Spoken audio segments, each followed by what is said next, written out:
Ik ben hier ondertussen langs de N290 voor fruitteelt Verreken. Ik zie hier 2 kilo conferencepeer 1 euro. Ik zal toch nog een keer binnenspringen hier. Voilà, deze peren 2 kilo 1 euro. Ja, ik zeg, voor die prijs hadden mensen niet sukkelen.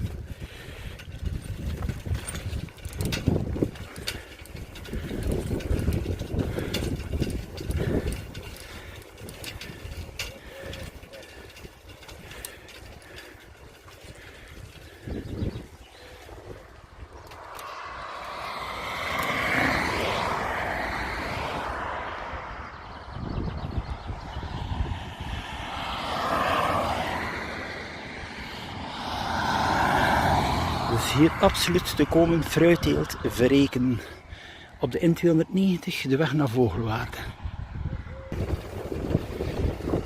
Ja, het is echt de periode van de mobilehomes, caravans.